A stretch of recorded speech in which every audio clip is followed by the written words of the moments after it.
Welcome back, my friends, to the Micromotor Workshop.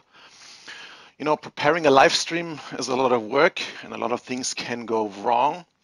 So instead of like yesterday, turning it on when I thought I have everything ready, today I'm just gonna let the camera roll while I'm preparing the last bits and pieces. So everyone who's getting the notification can already hop in and take a seat, and then in a couple of minutes when I've put all the other things together, we can get started. So let me change the layout a little bit. So this notification here needs to go a little higher. So just in case you're interested, I'm using Photoshop to make these annotations on the screen, and then they export to the ATEM switcher, set to media player. Let's check. So this is downstream key number 2 is media player number 2. So this gets exported to media player 2, and then it should change. See, it moved up a little bit, which leaves enough room so I can put the other logo underneath. There you go. So if you want to join the chat room, go to this link here and you'll find a link to the chat and to the forum. And if you want to send me old school emails, come and send them to this email address. So next thing I need to do is to set up the camera outdoors, because as you may notice, the light in here isn't the best. It's still kind of grizzly. So camera outside.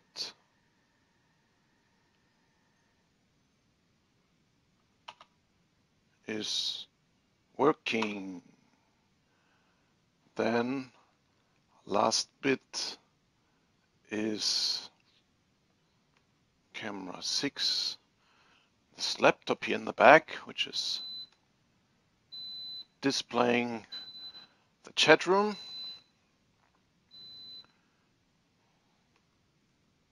Goes like this. Now I switch over to camera. No, that was wrong. Go back. Oops. Should go to this camera, then put the outside camera on preview. Come on. And then do a third of a wipe transition. That'll do. Just gonna move the camera a little bit.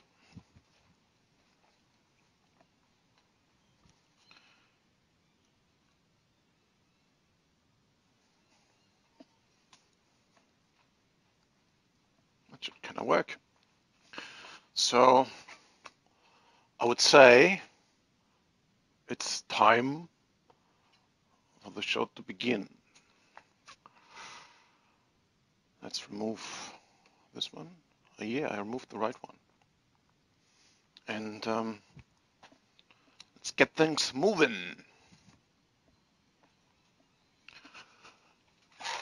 Welcome back, my friends, to the Micromotor Workshop, second edition of this season.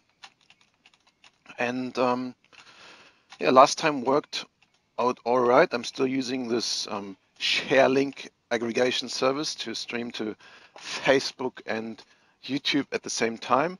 And it took quite a while for the YouTube video to then also be published as a regular video that people can watch after the fact. So yeah, that worked all right.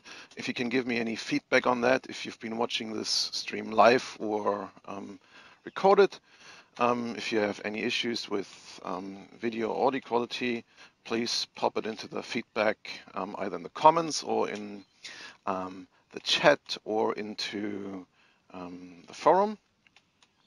I will try in future episodes to also look at the YouTube chat room and even more the Facebook chat, because I realized there's a nice feature in the YouTube chat now, which is when you replay the live stream, the recorded live stream afterwards, it actually also replays the chat action as it happened live.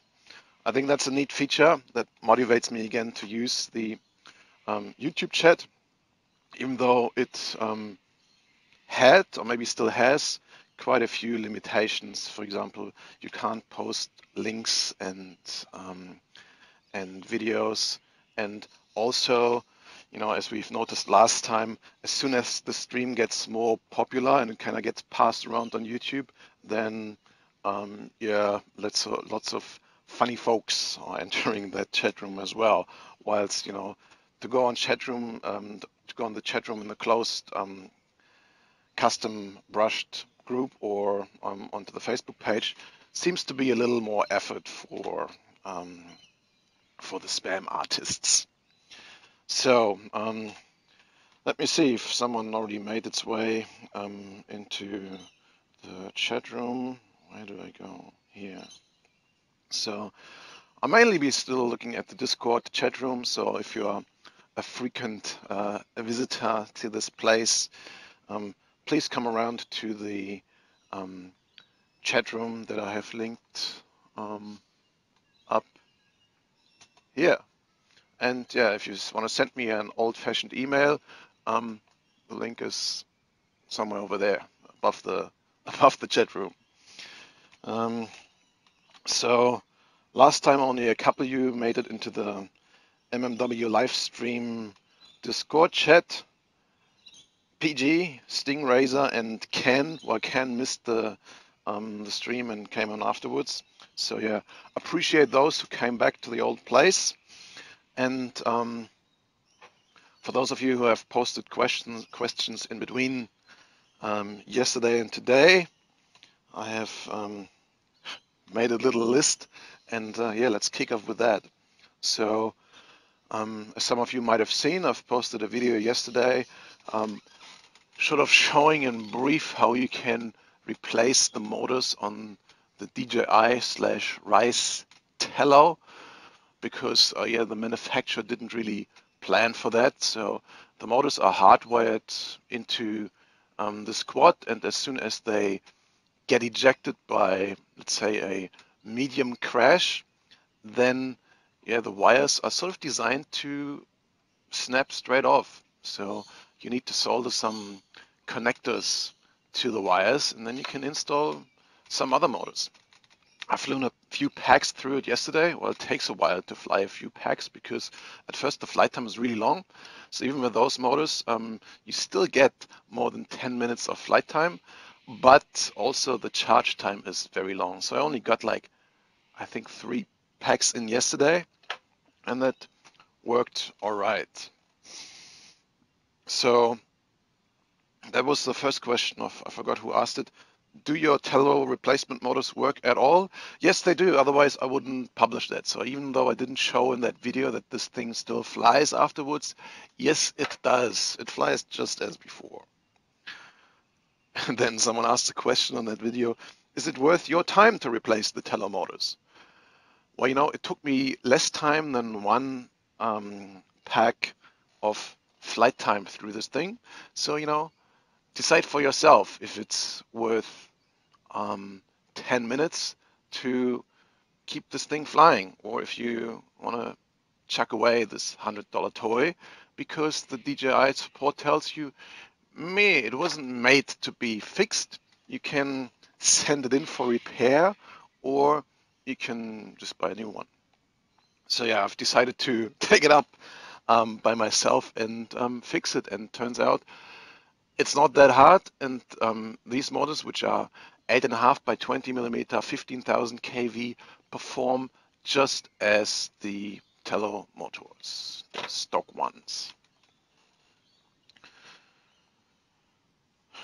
So, next question.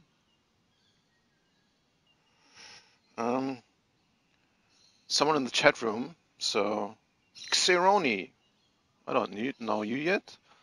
You might be new here or I haven't seen you yet. Welcome to the party, my friend. Xeroni says, hi B, just wanted to tell the first FPV video I saw was one of your parrot mods. And in that one you said something like, now you are addicted. I totally am and I thank you for that. Third time to send it. Sorry that the first two didn't work out. This one certainly works. Yes, I still remember that. That was around, I think, 2 years ago. And I have put an FPV camera onto the Parrot Rolling Spider, which, by the way, looks very similar to this thing. And have been flying this around my house. And then a few friends came to visit. And I recorded the flight, which also recorded their comments on the video. Well, they've been strapped in with goggles, so they've seen my FPV video. And yeah, if you look on my channel back, it's a whole while back, and it's called, when I remember correctly, the Insane Parrot Neighbor Approved. And yeah, I think that was the time for my buddy Joel to become addicted to micro FPV flight. Yeah, it's indeed quite addicting. I mean, you're probably here because you're flying FPV like a madman, and I've been doing it for, well, I think it's the 5th year now, almost every day. You know, has its ups and downs, but I find it has a lot more ups than other addictions. So yeah, welcome, Sharoni. I'm glad you joined us here. Where did my notes go? Here. Tello. It's funny, I'm using Tello for my notes.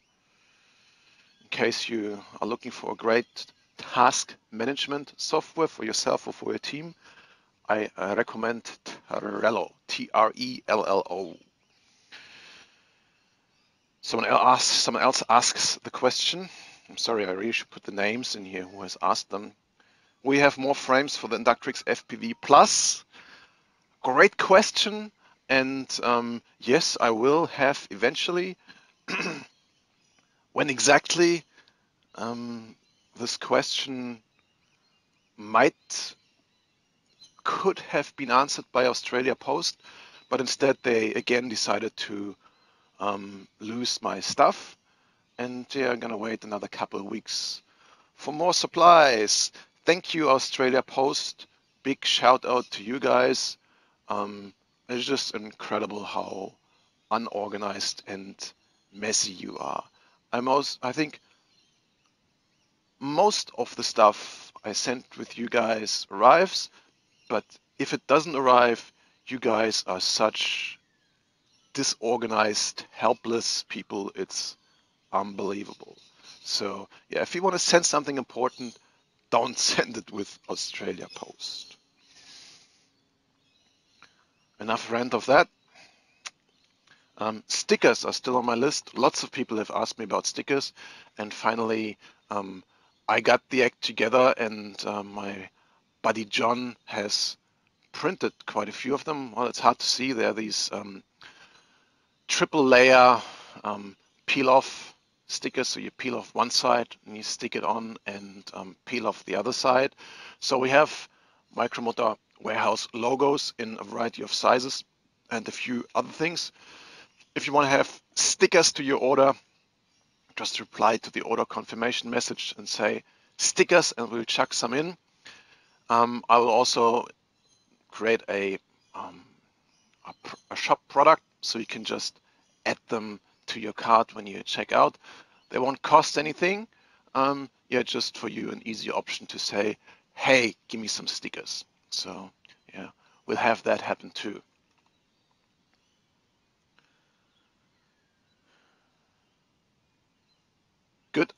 I got the right video for Xeroni. He said that was it. Saw it about 6 months ago. So yeah, if you want to interrupt me live here, come to the Discord chat room. I just realized the camera is a little low. Let me turn it up a little bit. Is that better? I think so. Yeah, so my face doesn't interfere with links. So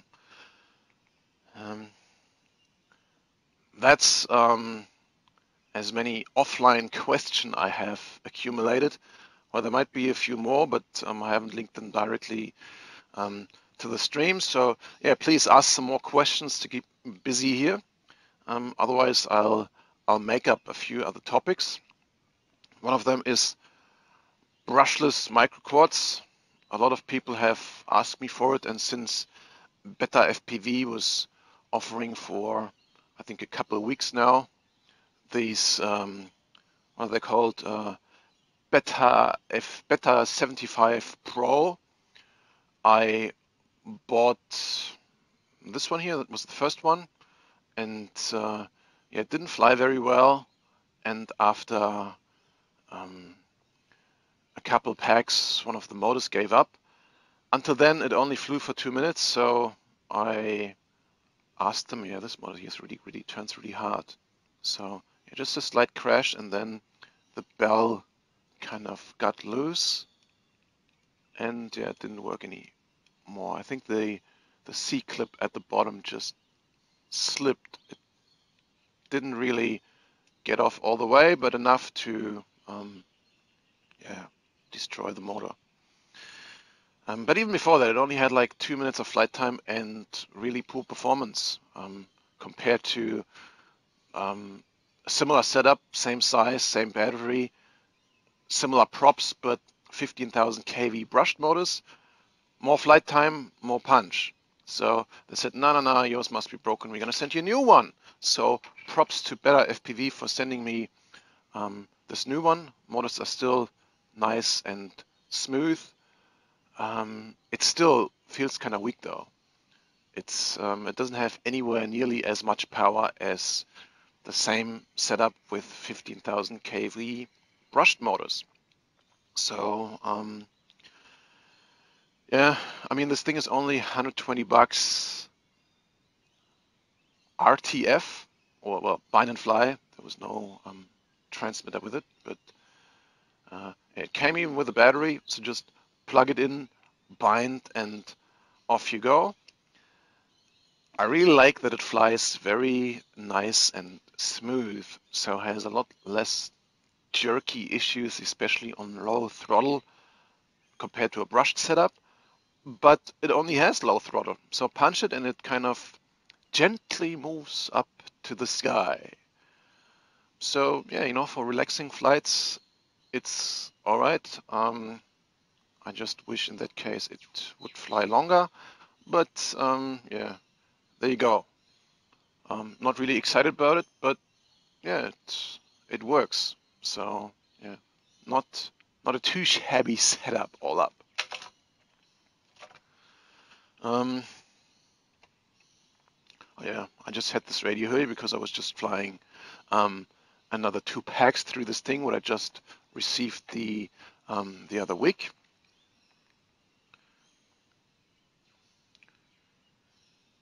Quick look into the chat room. Slitby FPV says, what makes a brushed motor better than another? Thanks for all the hard work and data that you put out. What should I say, data? Name pronounced slide by. Thanks for telling me. Yeah, always, you know, it's always good if you include how I should pronounce stuff. So, what makes a brushed motor better than another? Well, you know, of course, there's some variances in quality. You can just slap it together, or you can, you know, tune the machines a little better and make better quality control and use better components, etc., etc. But I think in the first place, to figure out if a motor is better than another, well, you know, the whole chain needs to fit together. Propeller, motor, battery in the first place, but then also the rest of the components need to fit together to make it a good setup that has some good power, some good flight time, and also lasts quite a while. Because if you overheat your motors, then they might fly well for a couple packs, but then they will die a lot quicker. So yeah, the answer is it depends, and I have made a pretty long video about the combinations of props, motors, batteries, and frames, which is called the Whoop Matrix or the Whoop Matrix, however you want to pronounce that. So yeah, scroll down a little bit in this channel and look up the Whoop Matrix, a hardware reference guide, and you can see a bit more organized rambling about what motors work best in what setup. Xeroni says, I'm having trouble with my Alien F3V2 flight controller. It worked with the DSMX receiver, but doesn't want to work with an S-Bus receiver. I wasn't able to fix it, so I bought a 5-inch. Well, at first you need to figure out if that flight controller has an S-Bus connector in the first place, which I don't think it has. And if it doesn't, then you won't be able to connect an S-Bus receiver to it, but you will have to continue using that, what I assume is a PPM receiver. So PPM and S-Bus are protocols between flight controllers and receivers. Well, they're used for lots of other stuff, but one is an analog transmission of all the channels in parallel, and the other one is a serial, a digital connection. So if your receiver doesn't support, or other way around, if your flight controller doesn't support S-Bus, you cannot connect an S-Bus receiver to it.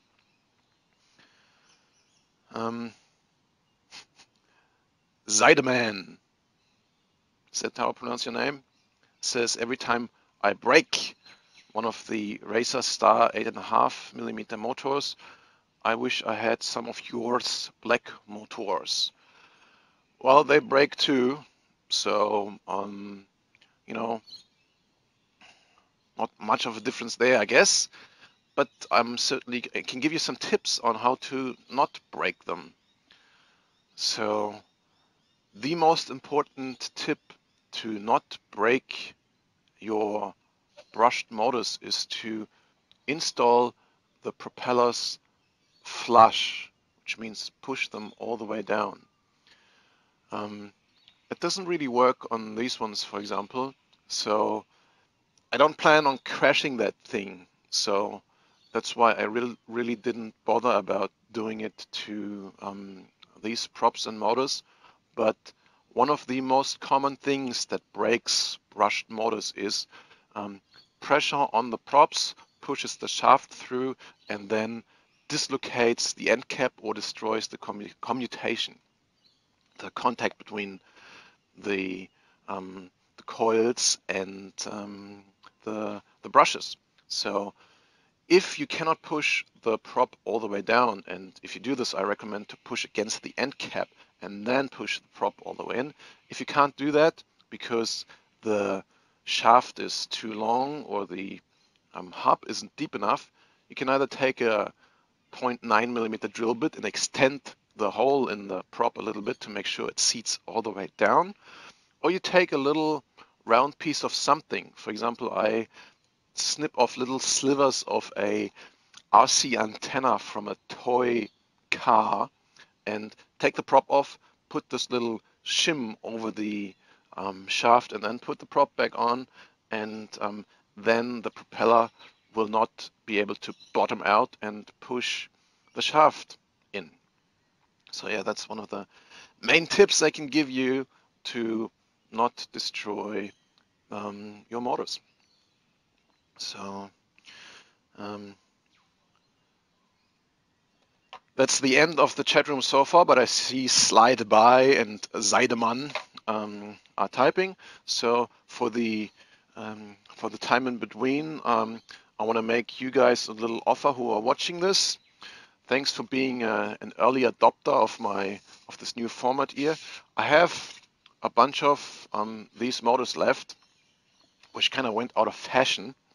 So these are 8.5 by 20 millimeter motors with 18,000 kV, but they have been put into the wrong housing. So usually, to make it easier for you guys and for me and for my shipping buddies to differentiate the different motors, I put them in different housings. 17,000 kV motors have these gray anodized housings. 15,000 kV motors have silver, kind of the standard housings, and 18,000 kV motors, because they are the darkest and the fastest, they have deep black housing with a little print on the side. Now these are 18,000 kV motors in the wrong housing. So that kind of makes it difficult to communicate and will confuse the heck out of people. So anyway, I have put some green dots on each of the end caps. So if you have some of those, you can still differentiate them from the 17,000 kV motors. But yeah, it'll be too much hassle to sell them as standard items in the shop. So yeah, I've done a whole lot of experiments with those, and yeah, they work really nice. I just don't want to sell them as regular items. So if you are interested in some stealth Dark Force motors, you can send an email to the email address on the top right of the screen and say, give me some of those Dark Force, and I'll give you a fair price for a bunch of them. So just, tell me how many you want, and I'll ship them straight to you from Australia. So Slide By FPV says, do you think that the brushed motors need to be broken in? Now, that's a very good question. Thank you.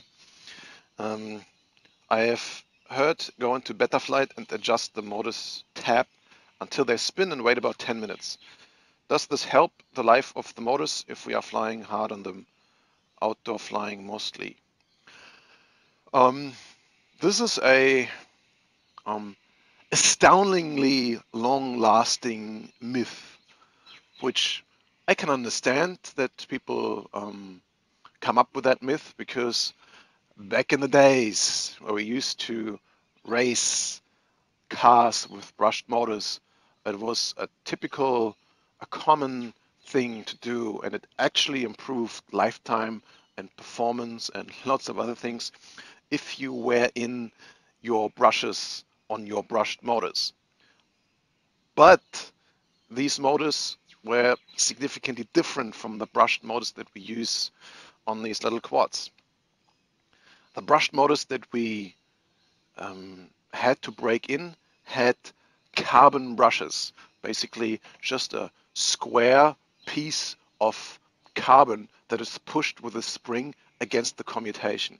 And these pieces of carbon were not preformed to a round commutation.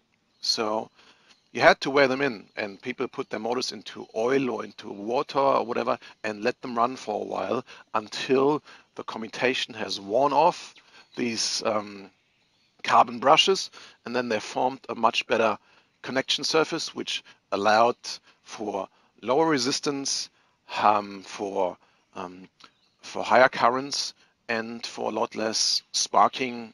That's why a lot less oxidation on the commutation, and things lasted a lot longer and performed a lot better. Now, even though these are brushed motors as well, if you open one up, then you'll see that the construction of the brushes is very different to the traditional old school brushed larger, for example, the 540 sized motors, as in the brushes are not carbon brushes pushed against the commutation, but they are just metal springs. So I've done a lot of tests on this, and there's absolutely no advantage of breaking these motors in. It doesn't do anything useful to them, which wouldn't also happen in flight. I even think you're kind of missing out on the first 20 to 30 seconds of increased performance on these motors. I don't know exactly why this happens. I tried to find out. I asked a lot of people. No one could answer this to me. But when you take one of these motors out of the package, and we test all of them, every of these motors gets briefly in the factory, is put on a test stand and revved up for around 10 to 20 seconds.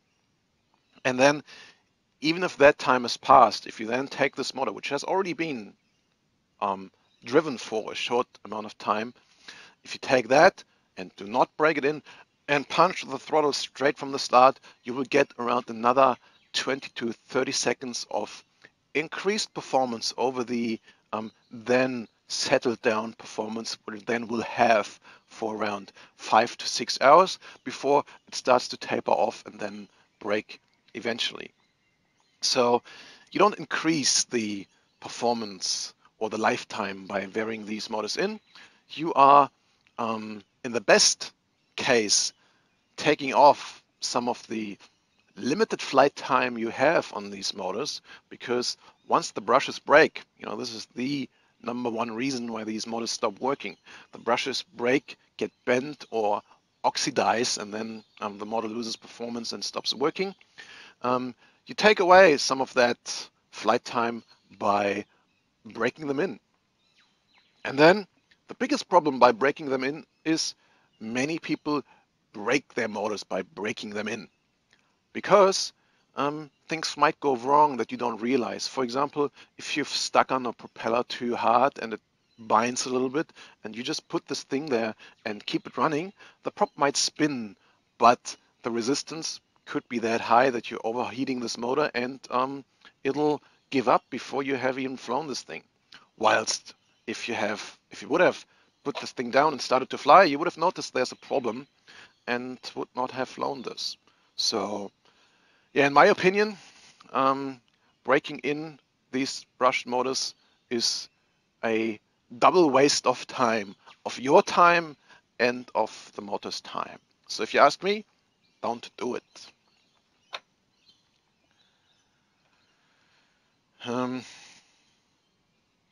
Yeah, Jake, full throttle from the first pack.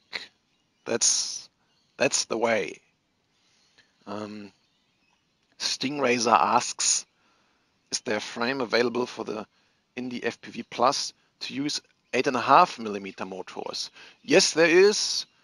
I even still have a few of them left, but I don't have propellers left.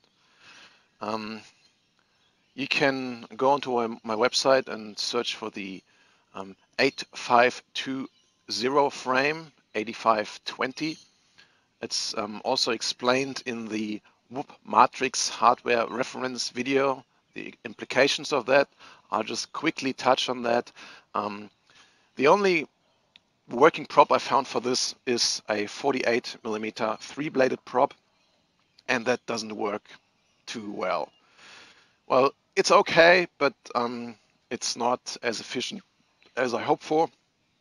So you will get shorter flight times than with the 8.0mm motors and 40mm 4-bladed props, but yes, a little more performance. So you can get this 8520 frame, 48mm props if we get them back eventually, and then I recommend to use a 20-15 15,000 kV motors, and you get a reasonable flight time of around 4 minutes and quite nice performance. So yeah, you can put the Inductrix FPV Plus flight controller, camera, canopy, and battery on an 8.5mm setup.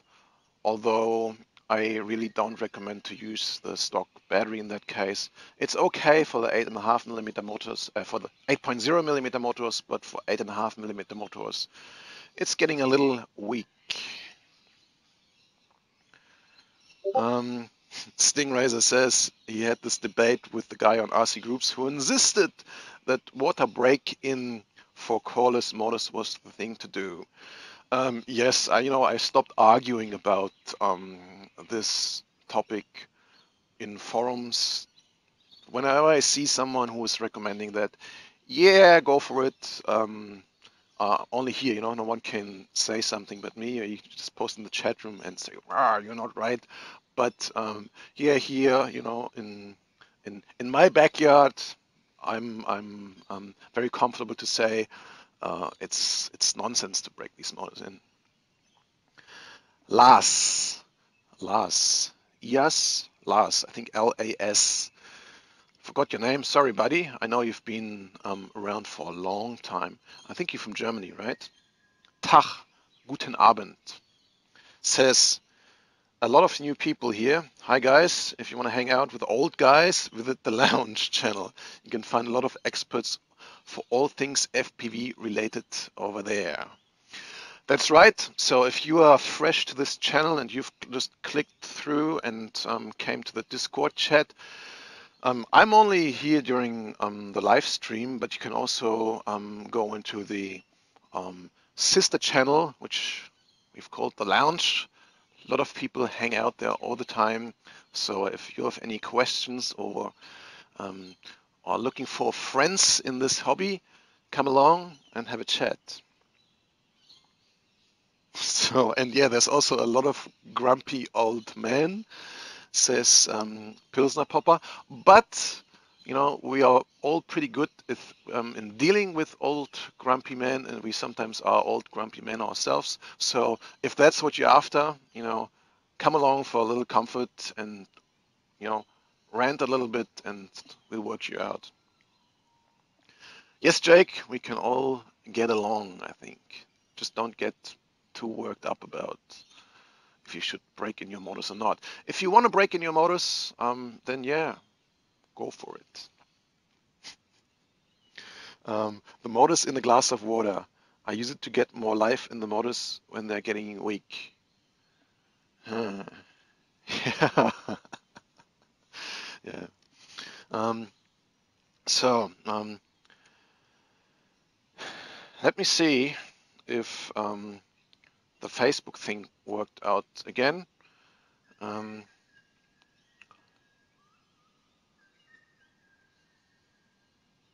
Comment in a post you're following, blah, blah, blah.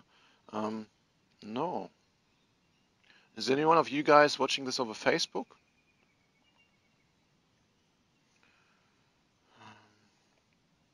As I said in the beginning, I'm still kind of working my way through it. I'm using this distribution service called ShareLink in order to upload my stream and then distribute it to multiple places at the same time. And that's why I've set it up once, and then when I press the live button, it should broadcast to all these different places, which includes my Facebook page, my YouTube channel, and the custom micro brush builder and flyer group. But yeah, doing it this way, of course, makes it a little easier, a little harder to keep track of the different places. So yeah, all this is a work in progress. I was thinking about it. Why am I doing all this? And well, the reason why I'm doing this now again, and also the reason why I didn't do the live stream for almost a year is, it's a huge technical and personal challenge. For someone like me who likes to get things done right, doing live streams is an eternal challenge because you'll never get it right, and after you're done, it's already done. You can't go back and fix it. So you just got to commit and do it. As my dad says, Mut zur Lücke. I'm sure only a few of you will get this, but yeah, I don't know the right translation for this, but it just means, you know, even if you're getting it wrong, just do it and learn from your mistakes. Darren Morris mentioned me in a comment. Oh, this brings me to the live stream. See myself talking here. Mike Welch says hello. Hey, Mike. Tony Chacha says hi from the UK. Hey, Tony. Tony likes our modus. They're good and powerful. Thank you. Marius Skjon says yes, and Tony says yes too, which I think means you can see the stream. That's good. And yeah, hey Darren, good to see you. Darren is one of the locals, comes past here often, so he knows this place in person. Thanks for joining in, Darren. You seem to be an early riser as well. Yeah, this is part of the reasons why I'm able to do these live streams again. I changed my schedule from working late and then sleeping long to going to bed with the chooks. So, you know, not at the same place, but at the same time, and then get up with the kookaburras. So they start laughing at around 5:30. So that's when I get up, have some coffee, do some stuff, answer a couple of emails, and then get this machinery set up again to have fun with you guys in the live stream.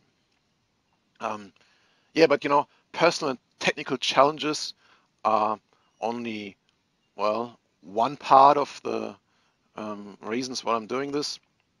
I think it's a great benefit of for myself, and I hope for you guys, to just kind of keep churning the information.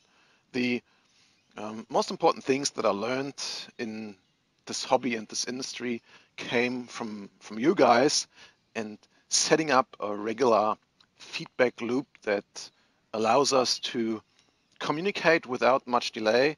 Well, I think this stream has now around 10 seconds of delay, around half a second in my system, then around 4 seconds in the distribution, and then probably another 5 to 10 going over the hubs like YouTube and Facebook coming to you. But yeah, you know, that's as short as it gets. 10-second feedback loop. Tony says, thank you for your passion and thanks for everything you do for the community. Peace.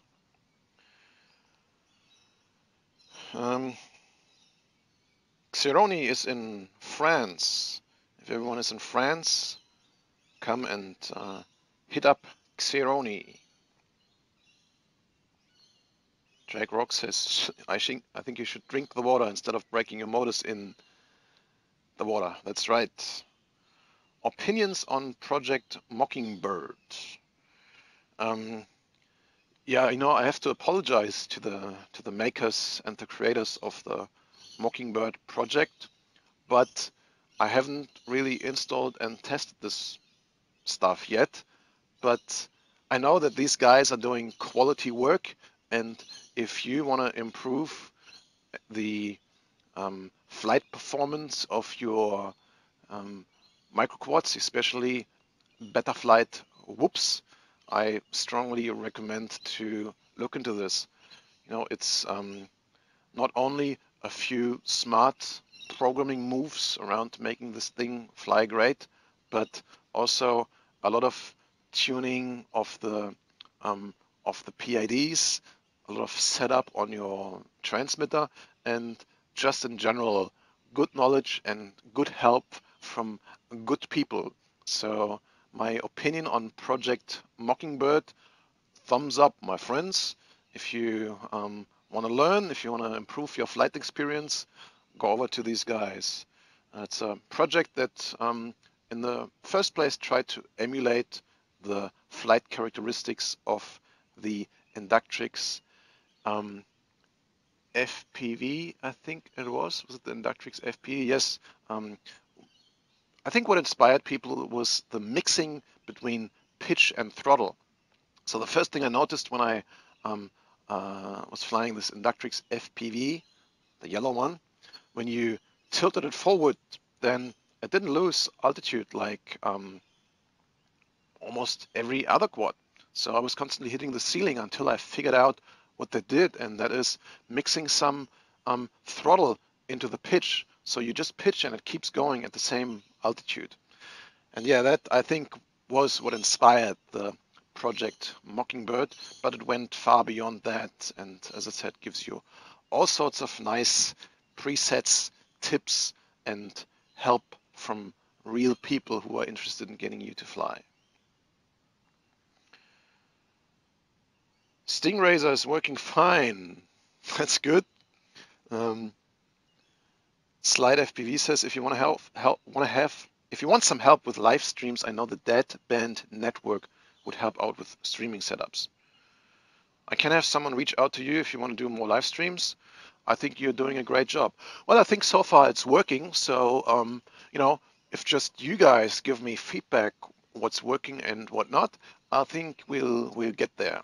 I have some good hardware running here. You know, you might have seen some in the beginning of the stuff that I'm using. And also, if you're interested, I'm also happy to share some of my experience, what I do behind the scenes to make the stuff work as it does.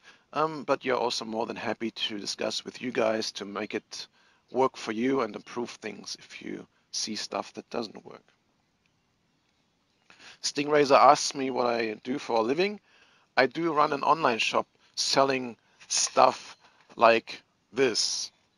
I used to do, before I made my hobby into a profession, I used to work with network technology, bandwidth optimization of distributed networks.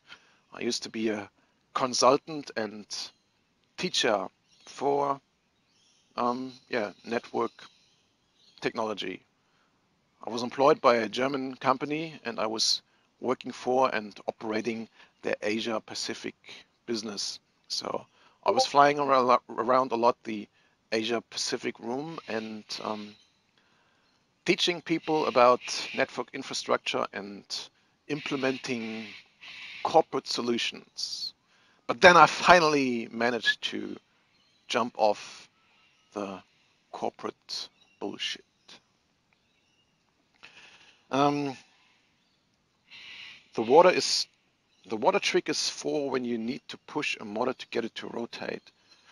And the China boat is only halfway to Norway with new motors. I'm not really sure if anything with water will, for an extended period of time, improve the performance of your motors. But having said this, my experience with motors in water mostly comes from salt water. So I've crashed a few quads into salt water and the motors died shortly after from rust. And I've built a few boats that are propelled with these motors and have run them in salt water, and yeah, they don't like that at all. They work in water. That's not a problem. You can submerge these motors and they will not short out. They will work, but yeah, the water will get to them and destroy them when they dry. Maybe it's okay with clean water, but yeah, salt water is definitely killing electronics and motors. Hash Brown, welcome my friend. Hash Brown is one of the locals as well, one of the organizers of our local Central Coast FPV events, and yeah, a great contributor and longtime friend of mine. Working at Google, I still like to remember the times we've been flying in the Google office around all of these awesome chill out spaces there. I'd love to do this again, Ash.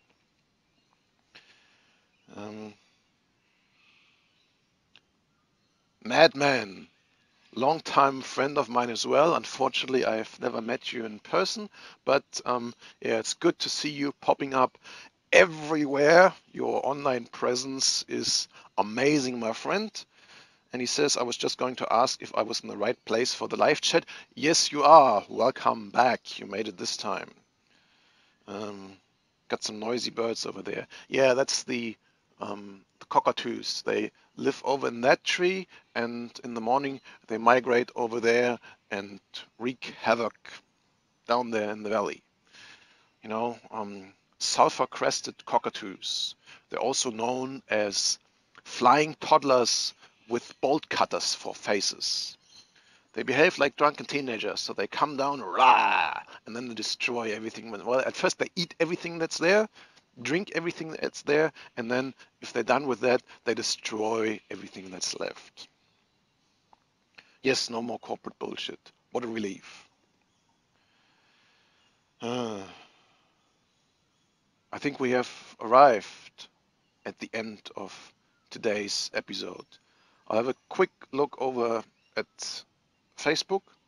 Then I'll try to see if I can get the YouTube chat to display on this iPad for a second. But you know, for future episodes, I'm just setting up an additional laptop that I can put here, which will constantly show me the YouTube chat. But yeah, for now, I'll quickly go back to Facebook. Anything else posted here? Doesn't look this. I'm live already for 43 minutes. It's time that we cut this thing short. YouTube.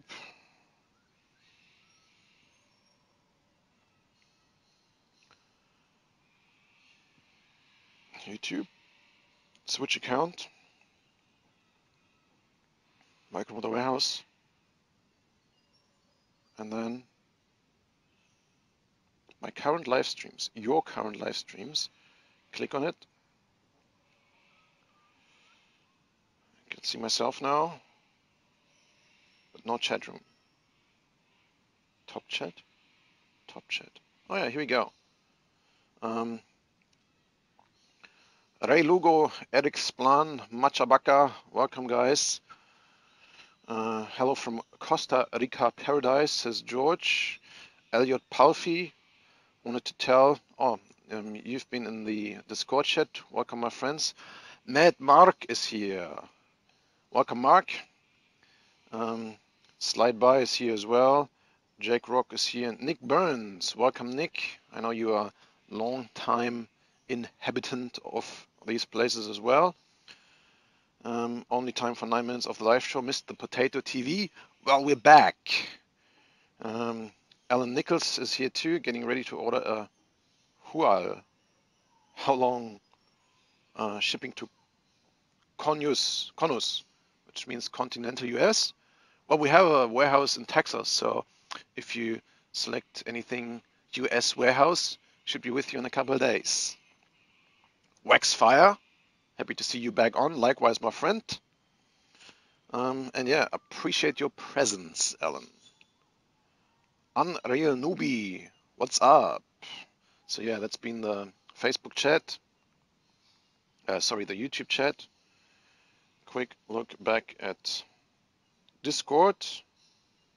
Yes, Bodo, my friend, has chewed up all my FPV antennas. I'm very particular about shooing away the cockatoos from this place. The half of the screen showing the live chat just went fuzzy. I still see it working all right over there. But yeah, it's the end of this episode. Anyway, I have left my my configuration console inside. So for the bump out, I see you over there.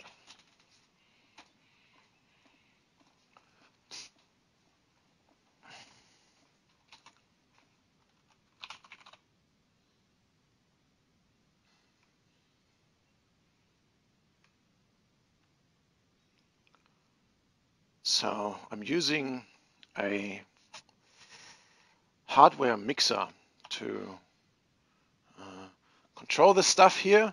It's sitting in this rack here, and yeah, the console for controlling is running on here, but I can also put it on the iPad to mix channels and things. It's just a little hard to do this remotely. I do have a monitor right under this camera, which shows me the live output, and as you can see through the window there, that's where I'm sitting, so I can kind of peek through the window and see what's currently showing on the live stream. So yeah, if you didn't see this thing live and have any questions or any contributions, you may email me over here or go over here to the chat room or to the forum and leave your messages, and I'll talk about it next time. So thanks everyone for joining in. I see you on the next one.